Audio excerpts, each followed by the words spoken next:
হ্যাঁ, আজকে সবাইকে অনেকক্ষণ ওয়েট করালাম, তাই তো? ঠিক আছে স্যার। আসলে আমি ড্যাবরা থেকে পাস করতে পারিনি গো, প্রচুর জ্যামে পড়ে হ্যাঁ, গিয়েছিলাম। আজকে তো পুরো সারাদিন সব দিকে এইসব লাইনগুলো পুরো জ্যাম।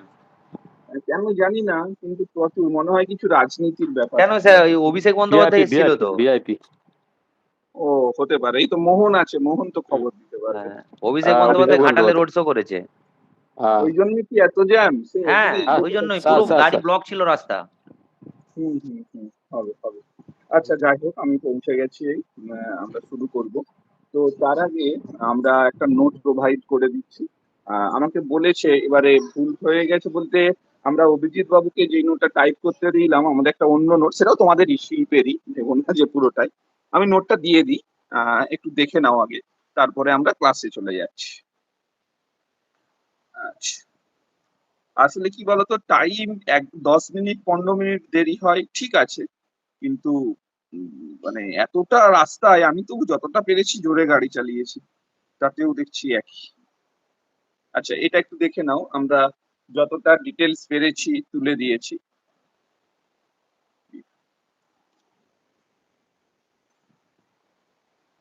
নোটটা একটু চেক করো।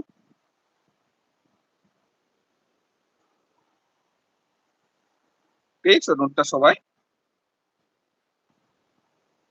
পেয়েছি স্যার। একটু দেখে নাও।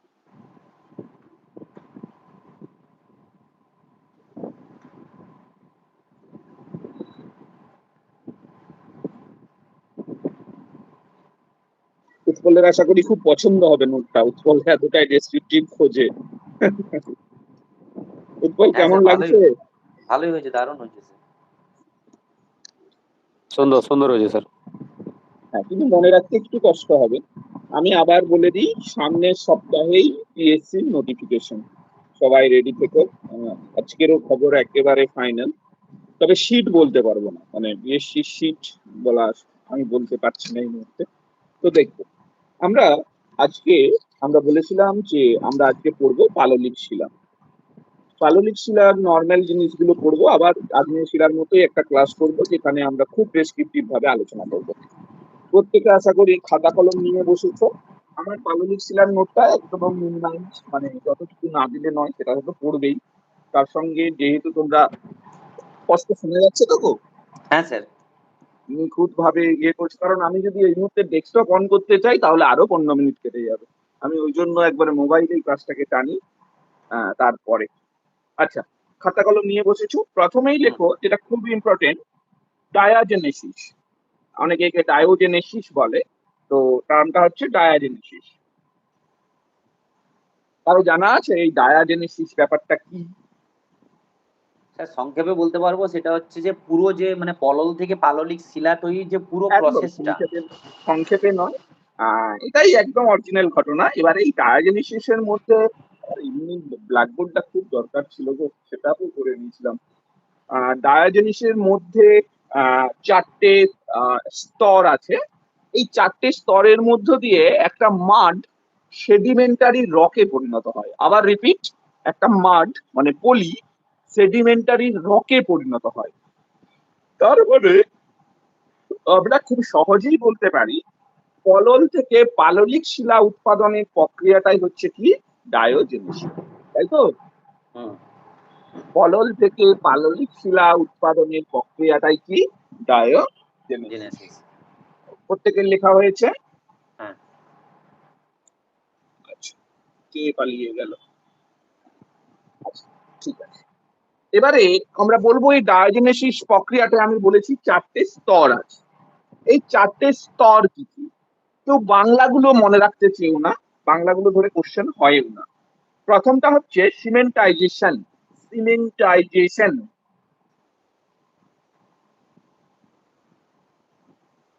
কি হয় না, এখানে সিমেন্টই, মানে সিমেন্ট শব্দটা শুনেই বুঝতে পারছো, এখানে সিমেন্টের রোল প্লে করে কে জানো? যে খনিজগুলো পললের মধ্যে রয়েছে, সে পললের খনিজগুলো কি করে না, দুটো পলল কণাকে জুড়ে দেয়। তার মানে একটা পলল কণা চারিদিকে একটা আবরণ। মানে আজকে সত্যি ব্ল্যাকবোর্ডটা আমার খুব দরকার ছিল, আমি বোধহয় এতে পাবো না, মানে কোনোভাবেই পাবো না। আচ্ছা, তো যাই হোক, একবার টাইম নষ্ট করা যাবে না আজকে। তার মানে একটা পলল কণাকে আরেকটা পলল কণাকে এর সাথে জুড়ে দেয় কি খনিজগুলো, মিনারেলস গুলো। এই যে প্রক্রিয়াটা, একেই আমরা বলবো সিমেন্টাইজেশন। তাহলে আমি যদি তোমাকে প্রশ্ন করি পাললিক শিলার জন্মের প্রথম প্রক্রিয়া কি, পাললিক শিলা সৃষ্টির প্রথম প্রক্রিয়াটি কি, কি অ্যান্সার হবে? স্যার সিমেন্টাইজেশন। সিমেন্টাইজেশন। সিমেন্টাইজেশন, একদম। তাহলে সিমেন্টাইজেশনের কাঠিন্যতা, কোন পাললিক শিলা কতটা কঠিন হবে সেটা ডিপেন্ড করে কিসের উপর বলো? ওই পললে অবস্থিত খনিজের ওপর। খনিজের উপর। মিনারেল। ওই পললে অবস্থিত খনিজের উপর। এবারে তোমরা বলবে স্যার ওই খনিজটা আবার কিসের উপর ডিপেন্ড করে, অর্থাৎ কোনো একটা পললে কি ধরনের খনিজ থাকবে, কতটা মিনারেলস থাকবে, সেটা কি ধরনের কিসের উপর ডিপেন্ড করে? সেটা ডিপেন্ড করে ওই পললটা কোন শিলা থেকে উৎপন্ন হয়েছে, অর্থাৎ কোন ধরনের শিলাচূর্ণ থেকে উৎপন্ন, তার উপর ডিপেন্ড করে খনিজের পরিমাণ এবং সরি সেই খনিজটার উপর ডিপেন্ড করে সিমেন্টাইজেশনের প্রসেসটা, তাই তো? এবার হচ্ছে কম্প্যাক্টাইজেশন। কম্প্যাক্টাইজেশন কম্প্যাক্টাইজেশনটা কি? উপরের চাপ, মধ্যস্থিত তাপ, যেটা তোমরা ছোট থেকে পাললিক শিলায় পড়ে এসেছো, ওই দুটো বলের দ্বারা যখন ওই সিমেন্টাইজেশনটা আরো বেশি মজবুত, দৃঢ় এবং সংঘবদ্ধ হয়, তাকে বলবো আমি কম্প্যাক্টাইজেশন। এবারে এখানে একটা ব্যাপার ঘটে। তুমি একটা স্পঞ্জ নিলে, স্পঞ্জ কিছুটা জল টেনেছে, তুমি তাকে প্রেসার দিয়ে জলটা বের করে দিলে। আমি যদি তোমাকে প্রশ্ন করি যে কখনো কি স্পঞ্জ থেকে ওয়াটার লেভেল জিরো করা যেতে পারে, যে স্যার এটা জিরো, এতে জল নেই, হতে পারে? না স্যার, এটা হবে না। না, হবে না, হবে না। হবে না হবে না। তার কারণ স্যার কি, না আমি জলটা লাস্ট যেই মুহূর্তে স্পঞ্জ থেকে প্রেসারটা সরাচ্ছি, তখন যে জলটা তার গায়ে লেগে রয়েছে, সেই জলটাকে স্পঞ্জ আবার কি করবে, পার্শ্বচাপের কারণে আবার টেনে নেবে। আমি টেনে নেবে। যতই প্রেসার দিই তার শেষ জলবিন্দু সে কখনোই ছাড়বে না। এই প্রসেসটাকে বলা হয় কনেক্ট। আবার বলছি, কোনো একটা পদার্থ থেকে একেবারে তরলের মাত্রাকে জিরো করা যায় না। যারা ফিজিক্সের ছেলে মেয়ে তারা আরো ভালো বলতে পারবে যে পৃষ্ঠ টানের কারণে সে একটা হ্যাঁ নিজস্ব একটা পরিমাণ জল সব সময় ধরে রাখবে। এই যে পদ্ধতি, একে বলে কনেক্ট। পাললিক শিলায় যে কম্প্যাক্টাইজেশন ঘটে সেই সময় এই যে জলটা, যেই জলটা তখনও পলিতে রয়ে গেছে, আমরা বলবো কি কম্প্যাক্টাইজেশন। ওকে, এই সরি কনেক্ট জল, আর প্রসেসটাকে কি বলবো, কম্প্যাক্টাইজেশন। ওকে, এবারে আমরা বলবো আরেকটা স্তর। তাহলে এগুলো কার স্তর বলছি? ডায়োজেনেসিসের স্তর। এর পরের স্তরটা আমরা বলছি রিক্রিস্টালাইজেশন। রিক্রিস্টালাইজেশন, তাহলে প্রথমেরটা কি, সিমেন্টাইজেশন, তারপরে কম্প্যাক্টাইজেশন, তারপরে রিক্রিস্টালাইজেশন। রিক্রিস্টালাইজেশন ব্যাপারটা কি? তার মধ্যে যে অস্থায়ী বা কেলাসগুলো ছিল সেগুলো ভেঙে যায়। ভেঙে গিয়ে কি হয় না, আবার একটা নতুন কেলাস তৈরি করে, অর্থাৎ পুরানো কেলাসগুলোর আকৃতি সম্পূর্ণ বিলুপ্ত হয়ে নতুন আরেকটা কেলাস তৈরি করে। একেই আমরা বলবো পুনর্কেলাসী ভবন। একেই আমরা বলবো কি, পুনর্কেলাসী ভবন। এই পুনর্কেলাসী ভবনের ক্ষেত্রে সবচেয়ে বেশি ভালো দেখা যায় একটা জিনিসে, সেটা হচ্ছে প্রবাল প্রাচীর গঠন। কোশ্চেনটি মারাত্মক ইম্পর্টেন্ট। কোশ্চেনটি রামকৃষ্ণ বাবুর বইয়ে অবশ্যই পাবে যে পুনর্কেলাসী ভবন কায়ে দেখা যায় না প্রবাল প্রাচীর গঠন। এবারে বলবে স্যার কি রকম, না ব্যাপারটা হচ্ছে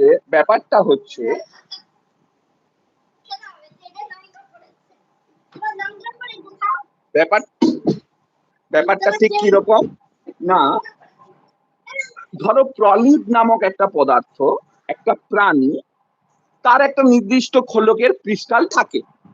সেই প্রলিপ বা প্রাণীটার ক্রিস্টালটা ভেঙে গিয়ে সেটা একটা নতুন রক্স তৈরি করে, যেটাকে আমরা বলছি কোরাল। এই যে ব্যাপারটা, এইটাই হচ্ছে সবচেয়ে ভালো দেখা যায়। এই যে টোটাল প্রলিপটা কোরালে পরিণত হলো, এটার একটা নাম হচ্ছে পলিমর্ফ। আবার রিপিট, পলিপটা কোরালে পরিণত হলো, এটাকে বলা হচ্ছে পলিমর্ফ। তাহলে পলিমর্ফ কি না, অবশ্যই আমাদের যে কোনো প্রলিপ প্রাণীটা যখন প্রবালে পরিণত হচ্ছে তাকে আমরা বলছি পলিমর্ফ। পলি কথার অর্থ আমাদের ওই প্রবালের খোলক থেকে এসেছে, পলি কথাটাই এসেছে ওর থেকে, প্রলিপ থেকে। আর মর্ফ কথার অর্থ তোমরা জানো, মরফোলজি। মরফোলজি মানে কি গো? মরফোস এবং লোগোস। মরফোস কথার অর্থ ফর্মস, ফর্মস। মরফোস বলো। মানে স্যার ফর্মস, ফর্মস মানে যেটা গঠন হচ্ছে। একদম। তাহলে পলিমর্ফ কি? যেখান থেকে পলিপ গঠন হচ্ছে, তাই তো? এবারে সবার শেষে কি ঘটবে না স্যার, এই পরিবর্তনটা ঘটার জন্য এতক্ষণ যতগুলো প্রসেস ঘটলো সেগুলো সবই ভৌত প্রক্রিয়া। এবারে যেটা ঘটবে সেটা হচ্ছে কেমিক্যাল প্রক্রিয়া, কেমিক্যাল অল্টারনাইজেশন, রাসায়নিক রূপান্তর। এই রাসায়নিক রূপান্তরে আমাদের এ স্তর থেকে পদার্থগুলো বি স্তরে যখন সরে আসে, বিশেষত জলীয় বা তরলগুলো, তাকে আমরা বলি লিচিং। তাহলে কতগুলো ওয়ার্ড ইউজ করলাম? ডায়োজেনেসিস, সিমেন্টাইজেশন, কম্প্যাক্টাইজেশন, কনেট জল আর কি, পলিমর, রিক্রিস্টালাইজেশন এন্ড কেমিক্যাল অল্টারাইজেশন। বোঝা গেল? বোঝা গেছে? আচ্ছা, খুব সুন্দর বুঝেছো। এবারে আমি একটা ওয়ার্ড ইউজ করব, ডায়োজেনেসিস।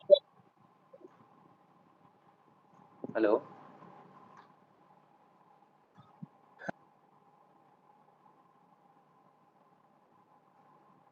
শুনতে পাইনি স্যার। দাঁড়াও, শুনতে তো পাবেনি, আমি বুঝতে পারছি। সবাই যদি আবার একজন ফোন করে দিয়েছিল। দেখো তো বাবু, এবারে শুনতে পাচ্ছ নিশ্চয়, বলো। হ্যাঁ হ্যাঁ হ্যাঁ। আচ্ছা, এবারে আমরা যেটা বলতে চাইছি যে এই ডায়োজেনেসিস প্রক্রিয়াটি কতটা সময়কাল লাগে, কে বলতে পারবে?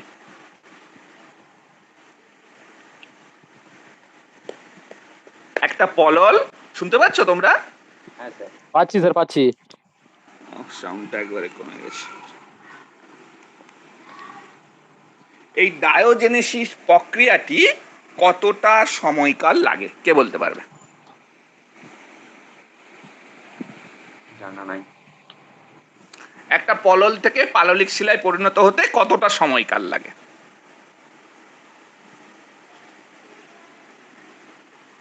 উৎপল, কিছু তো বলো। দীপান্বিতা, শিল্পা, মোহন,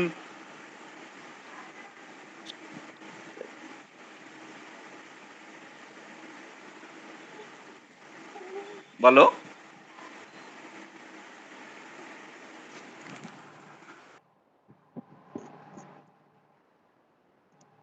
খাইলে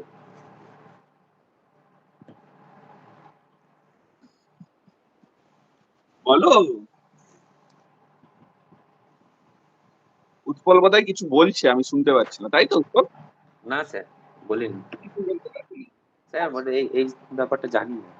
আচ্ছা, একদম খাতায় নোট করে নাও। একটি পলল সম্পূর্ণভাবে পাললিক শিলায় পরিণত হতে প্রায় 10 লক্ষ বছর সময় লাগতে পারে। মিনিমাম 10 লক্ষ, কখনো কখনো আরো বেশি।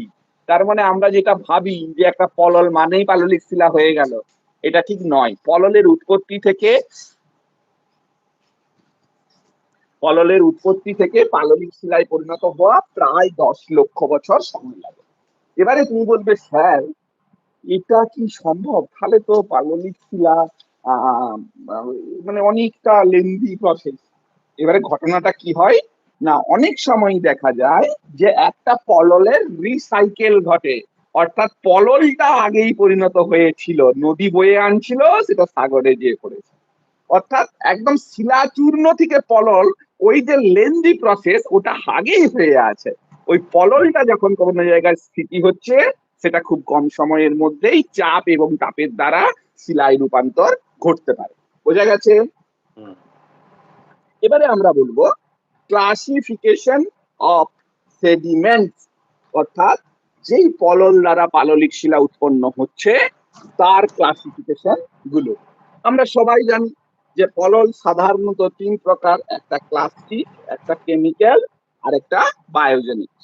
কিন্তু যেটি আমাদের জানতে হবে যে ক্লাস্টিক পলল ব্যাপারটা কি। বলতো ক্লাস্টিক কথাটা কি বলবো?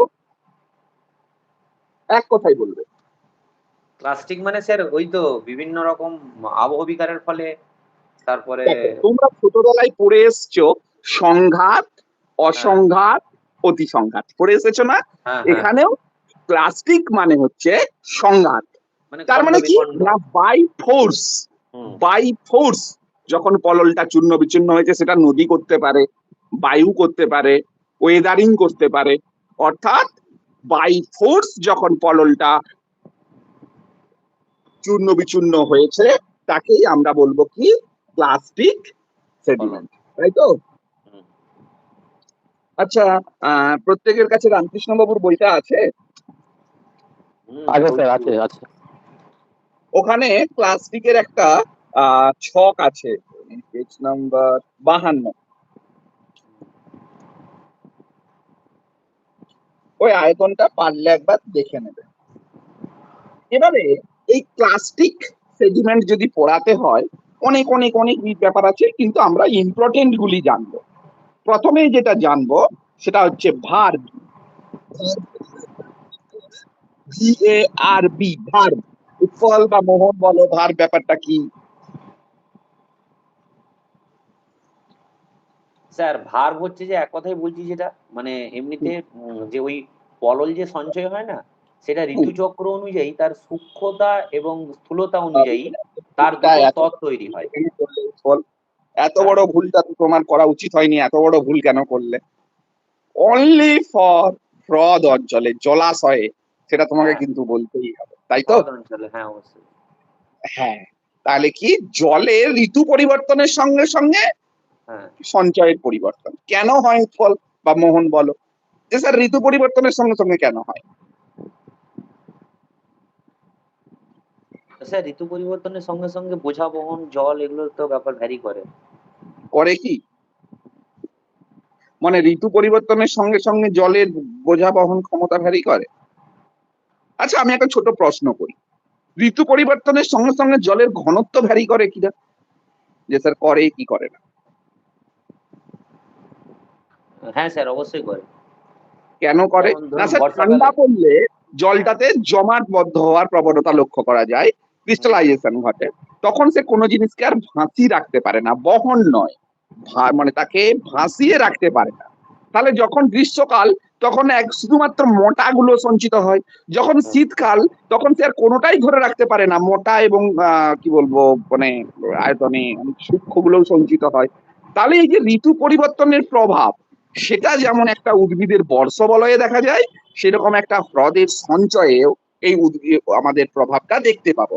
এর ফলে যে একটা লেয়ারিং তৈরি হয় তাকেই আমরা বলবো কি ভার্ব। এর ফলে যে লেয়ারিংটা তৈরি করছি তাকেই আমরা বলবো কি ভার্ব। এবারে আসবো আমাদের নেক্সট এখানে topic, lamina. What is lamina, কে বলতে পারবে? স্যার ওই তো স্যার বলে দিয়েছিলেন যে 0.5 সেন্টিমিটারের বিশিষ্ট স্তর বিশিষ্ট। উদাহরণটা মনে আছে সেই ল্যামিনেশন ব্যাপারটা? হ্যাঁ হ্যাঁ তাই তো বলেছি। বলেছিলাম। এবারে এই ল্যামিনার মেন ক্রাইটেরিয়া কি না স্যার, এর নিচের স্তরের সুস্পষ্ট বৈশিষ্ট্যগুলো আমরা দেখতে পাই। এর নিচের স্তরের সুস্পষ্ট বৈশিষ্ট্যগুলো কিন্তু আমরা খুব সহজেই দেখতে পাবো।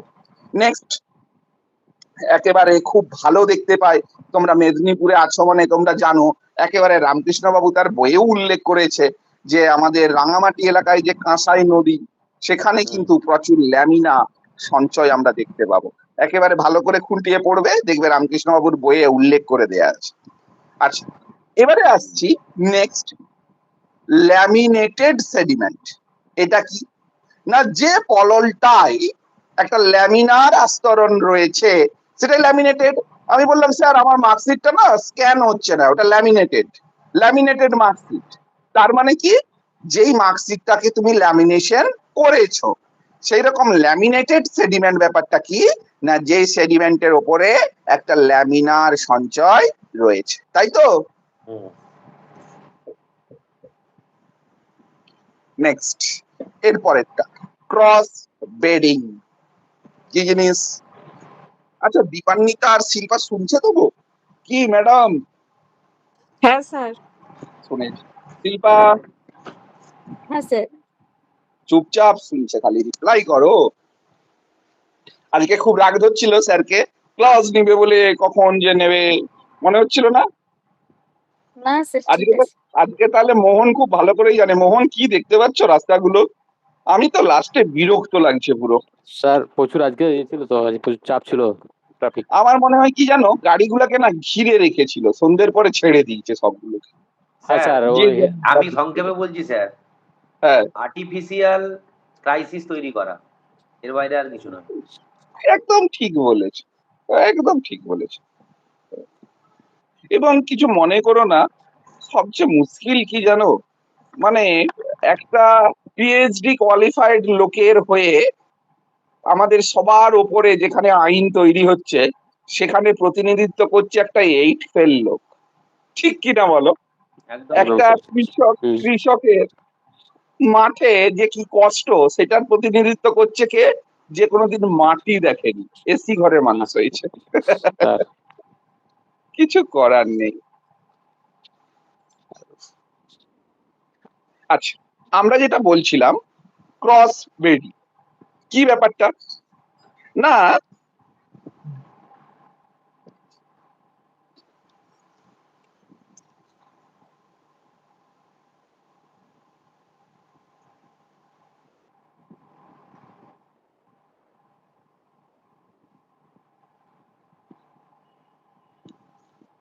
দুটো স্তরের মধ্যে যে কৌণিক স্তর গঠন হয় তাকেই আমরা বলবো ক্রস ব্রিডিং। দুটো স্তরের মধ্যে কৌণিক ভাবে যে ছোট ছোট স্তরগুলো গঠিত হয় তাকেই আমরা বলবো ক্রস ব্রিডিং। এবার এখান থেকে কি কোশ্চেন হয় না, ক্রস ব্রিডিং এ মোটামুটি কত ডিগ্রি কোণ করে হেলে থাকে না, 30 থেকে 35 ডিগ্রি কোণ করে এটা হেলে থাকে। এগুলো মোটামুটি এখান থেকে করলেই আমাদের হবে। এবারে আমরা আসবো কেমিক্যাল সেডিমেন্ট, অর্থাৎ রাসায়নিকগত দিক থেকে আমাদের সেডিমেন্ট বা পলল কয় প্রকার ও কি কি।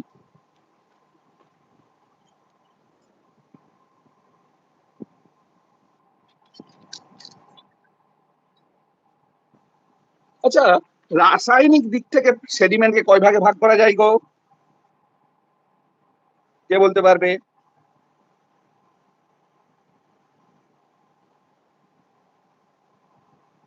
শুনতে পাচ্ছ? হ্যাঁ স্যার। করকম ভাবে ভাগ করা যায়, এটা কিন্তু রামকৃষ্ণ বাবুর বইয়ে ভালো নেই। করকম ভাবে ভাগ করা যায় বলে দিন স্যার। বল, যে কেউ বলো।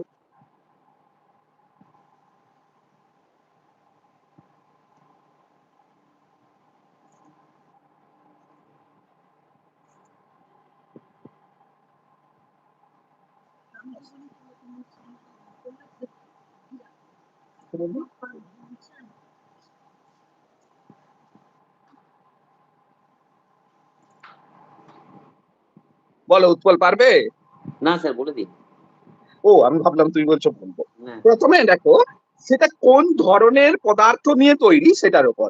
প্রথমে হচ্ছে সিলিকেট, তারপরে ক্যালসিয়াম, তারপরে কার্বনেট, তারপরে সিলিকয়েড। তাহলে প্রথমে লেখো সিলিকেট, হাইফেন দিয়ে লেখো এই পললে সিলিকার পরিমাণ বেশি। স্যার আরেকবার এরপরে লেখো সিলিকেট, এই পললগুলোতে সিলিকার পরিমাণ বেশি।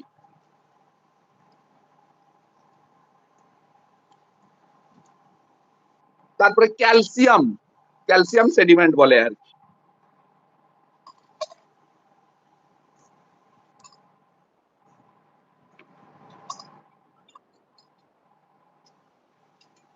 বলবো? এই পললগুলোতে চুন জাতীয় পদার্থের মানে ক্যালসিয়াম জাতীয় পদার্থের পরিমাণ বেশি। হয়েছে? হুম।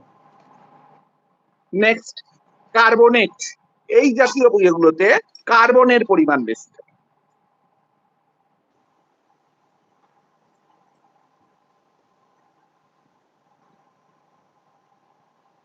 তারপর একটা সিলিকয়েট, সিলিকয়েট এই জাতীয় পদার্থগুলোতে সিলিকন এবং কার্বন উভয়ের উপস্থিতি থাকে। স্যার আরেকবার বলুন। সিলিকয়েট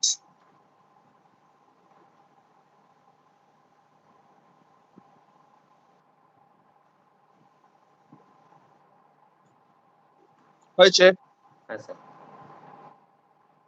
উদাহরণ থাকে একটা সিলিকেট বা হাইড্রেটেড সিলিকেট এর উদাহরণ দাও, মেনলি এটাই পড়ে, সেডিমেন্টের উদাহরণ দাও। উদাহরণটা হবে ওপাল। উদাহরণ স্যার ওপাল। এটা ইংলিশ বই থেকে ফলো করবে, এটা কিসের রামকৃষ্ণ উদাহরণ বই। স্যার? উদাহরণটা বলুন, কিসের উদাহরণ? হাইড্রেটেড সিলিকেট মানে একটা সিলিকট জাতীয় সেডিমেন্টের উদাহরণ যেখানে সিলিকনের পরিমাণ আছে।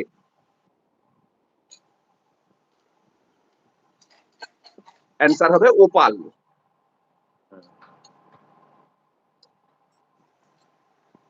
ঠিক আছে।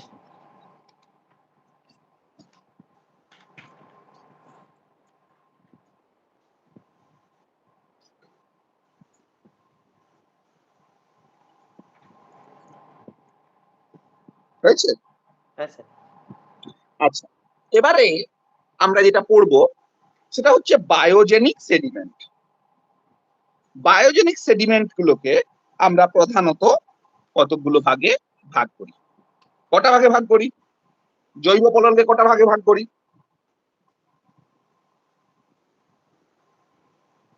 এখানে তো হবে না? আছে দু রকম। কি কি? এখানে দু রকম দিয়ে আছে, জৈব সংঘাত, বায়োপ্লাস্টিক সেডিমেন্ট আর বায়োজেনিক উজ, মানে জীব উদ্ভূত ঘটনা। বায়োপ্লাস্টিক বলতে কি না, জৈব পদার্থগুলো যখন অতি শক্ত দ্বারা চূর্ণ বিচূর্ণ হয়, মানে বাইরে থেকে ফোর্স দ্বারা চূর্ণ বিচূর্ণ হয়, তাই তো? হ্যাঁ। আর বায়োজেনিক যেটা কি না, সমুদ্রের ওই ইয়েগুলোকে আমরা দেখতে পাবো। সামুদ্রিক তোমরা প্রাণী। ভাগ করো, তোমরা ভাগ করো তিনটে। প্রথমে লেখো বায়োপ্লাস্টিক, তারপরে লেখো বায়োজেনিক,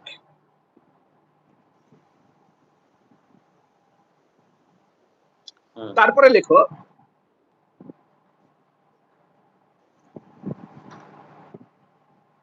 বায়োসিলিসয়েড।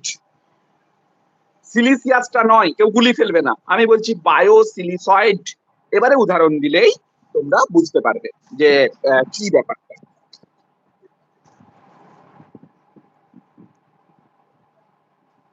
বলি দেখো, বায়োপ্লাস্টিক তোমরা জানো, বায়োজেনিক তোমরা এটাও জানো, এখানে দুটো ভাগ আছে জানো, একটা ক্যালকেরিয়াস একটা সিলিসিয়াস। ক্যালকেরিয়াসটা মেনলি ক্যালসিয়াম কার্বনেট যুক্ত, আর সিলিসিয়াসটাও রেডিওল্যারিয়ান বা অ্যালানি গুলো রয়েছে। আর বায়োসিলিকয়েড যেটা, সেটা লিখে নাও, লেখো বিভিন্ন প্রাণীর দেহাবশেষ সম্পূর্ণ জৈবিক বিয়োজনের মাধ্যমে এই প্রকার পললের উৎপত্তি ঘটায়।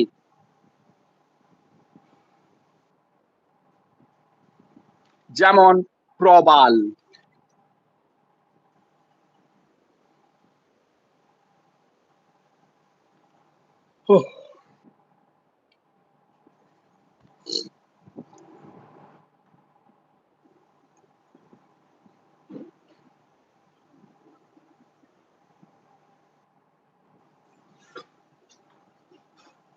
হয়েছে। হ্যাঁ স্যার। আমরা এবারে আরেকটা জিনিস পড়ে নেব, সেটা হচ্ছে ফেসিজ। এটা প্রত্যেকের জানা উচিত। ফেসিজ ব্যাপারটা কি?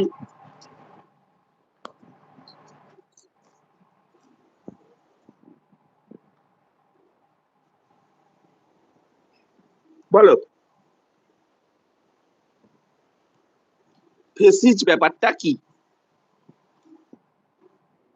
ও স্যার, ফেসিজ বলতে মানে পাললিক শিলার মধ্যে মানে বিভিন্ন ধরনের গ্রথন গঠন জীবাশ্মের উপস্থিতি এগুলো সব থাকে, তো মানে এদের ভিত্তিতে যখনই মানে শিলাগুলোকে পৃথক করা হয় বা বিভিন্ন ভাগে ভাগ করা হয় তখনই তাকে স্যার বলছি ফেসিজ ফেসিজ। কি? এক কথায় একটা পাললিক শিলা আর যে কারণ বা যে বৈশিষ্ট্যের জন্য অন্য পাললিক শিলা থেকে আলাদা, আলাদা। তাই তো? হ্যাঁ। মানে ডিফারেন্সিয়েশন। অর্থাৎ কন্টিনেন্টেড ফসিয়াল ক্যারেক্টার, মানে একদম সিম্পল ভাবে একটা বৈশিষ্ট্য, যেই বৈশিষ্ট্যের জন্য ওই পাললিক শিলাটা অন্য পাললিক শিলা থেকে আলাদা। এবারে আসছি, আচ্ছা এইটা যাদের বই আছে 55 পেজে একটু দেখে নিও। ফেসিস ওইটুকু জানলেই হবে, ওই কর্দম ফেসিস লিটারাল ফেসিস কোনোদিনই আসেনি, তবু একটু দেখে নেবে। এবারে আমরা আসছি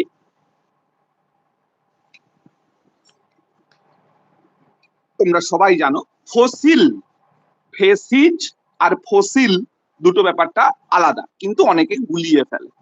তাহলে ফসিল কি না এটা বলতে হবে আমাকে, কি গো? ফসিল তো জীবাশ্ম। আশা করি কারোই বলার দরকার নেই। না, এখন পর্যন্ত প্রাচীনতম জীবাশ্ম কোনটি? ওই তো ওই ম্যামথা জীবাশ্ম লিখেছে না? গুড, বাহ, দারুণ বলেছো। কোথায় পাওয়া যায় মোহন? সেদিনই বলেছিলেন। কোথায় পাওয়া যায়? হলো শিবালিক বা টেথিস হিমালয়। হিমালয়। শিবালিক বা টেথিস হিমালয়।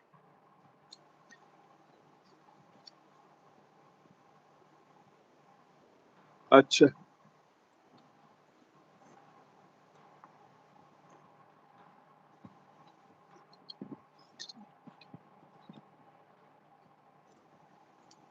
এবারে চলে যাচ্ছি classification of sedimentary rock. Normal ক্লাসিফিকেশনটা আমরা বলবো, তারপরে অনেক রয়েছে, টেরিজোনোসিস, অ্যারিজোনেসিয়াস, আমরা পরের দিন পড়বো। আজকে নর্মালটুকু বলবো। নর্মালটা কে বলতে পারবে যে স্যার এইভাবে পাললিক শিলাকে ভাগ করা যায়? একদম সিম্পল। তারপরে ডিটেলস তো আমরা স্যার পরের দিন পড়বো। সিম্পলি আমরা তো দুটো পড়েছি, সংঘাত শিলা আর অসংঘাত শিলা। আরেকটাই আমি তো আরেকটা এটাই হচ্ছে জৈবিক। কিন্তু একদম। হ্যাঁ? তাহলে তুমি এইটি ভুল করলে কেন বাবা? সংঘাত, অসংঘাত, আর জৈবিক। জৈবিক। এবারে তুমি বলবে স্যার অনেক বই তো জৈবিককে অসংঘাতে দিয়ে দিয়েছে, কিন্তু না, জৈবিক সম্পূর্ণ আলাদা। তাহলে সংঘাত কি না, যখন প্রাকৃতিক ফোর্সের জন্য হয়। অতি সংঘাত, অনেক সময় সংঘাতকে আবার অতি সংঘাত বলে, যেগুলো তোমরা জানো, ভূমিকম্প, সুনামি, মানে বড় বড় ডায়াস্ট্রপিজম যেটাকে বলেছো তোমরা, আশা করি ডায়াস্ট্রপিজম শব্দটার সঙ্গে সবাই জড়িত। তখন যে পাললিক শিলাটা তৈরি হয় তাকে আমরা বলবো অতি সংঘাতের ফলে উৎপন্ন পাললিক শিলা। তো আফটার অল সেরকম কিছু নেই, সংঘাত, অতি সংঘাত আর জৈবিক। আর তবে এই অতি সংঘাত সংঘাতটা মিলেই রয়েছে, আর যেটা রয়েছে অসংঘাত। অসংঘাত কি না, একটা শামুকের খোলা, একটা একটা মানে হচ্ছে মানে একটা সামুদ্রিক প্রাণী, রেডিওলারিয়ান, অ্যালাগি, বিভিন্ন ইয়ে থেকে কোন রকম চূর্ণ বিচূর্ণ না হয়ে যে পাললিক শিলার সৃষ্টি করে। তাই তো বোঝা গেছে? তাহলে একটা সংঘাত পাললিক শিলার নাম বলো তো, উৎপল বা মোহন, দীপান্বিতা, শিল্পা, যে কেউ বলো। সংঘাত পাললিক শিলা। আচ্ছা, আমি একটা কথা বলি, আমি যেটা পড়াবো সেটা না একটু দেখে রাখবে, দেখবে ভাল লাগবে যে স্যার দেখেছি। হবে না? বেলে পাথর গো। হ্যাঁ, বেলে পাথর স্যার। আচ্ছা, good. তাহলে একটা অসংঘাতের নাম বলো।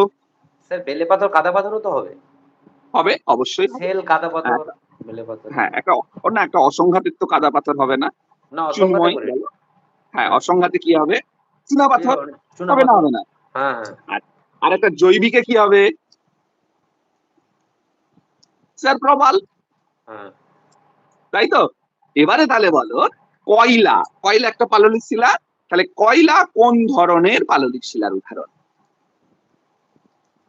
কয়লা জৈবিক। কি গো, কেউ তো বলো। কয়লা কি জৈবিক না সংঘাত? জৈবিক হবে তো স্যার। সত্যিই তাই, ভূমিকম্পের ফলে তো নিচে চাপা পড়ে হচ্ছে।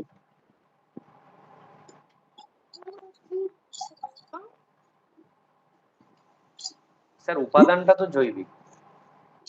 কি গো, কেউ ক্লিয়ার করো, দীপান্বিতা, শিল্পা, কেউ ক্লিয়ার করো।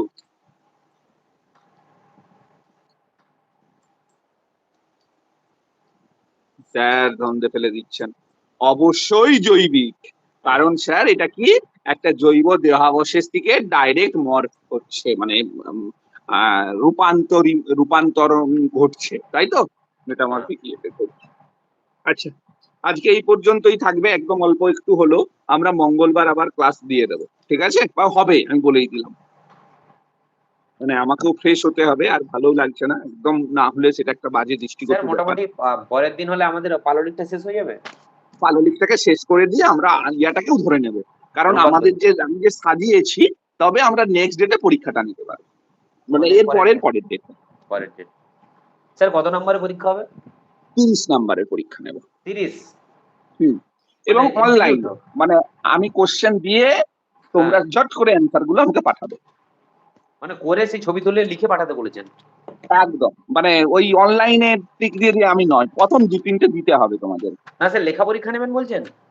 হ্যাঁ, মানে না না, দু লিখতে নম্বর? নয়, অপশন গুলোই ও খাতায় লিখে আমাকে আচ্ছা পাঠাবে। আচ্ছা, বুঝতে পেরেছি। আর আজকের নোটটা ভালো করে দেখে নিও, আমরা পরের দিন আশা করছি কয়লা খনিজ তেলটাও দিয়ে দিতে পারো। হুম, ওটা টাইপ হচ্ছে। ঠিক আছে স্যার। তাহলে পরীক্ষা ঠিক, সিলেবাসটা হচ্ছে এই আপনার শিলা 3টে আর হচ্ছে ওই ডেমোগ্রাফি ইয়েটা, না ওই সেন্সাস ডেটাটা, রিপোর্ট। Census data. ওকে। ঠিক আছে।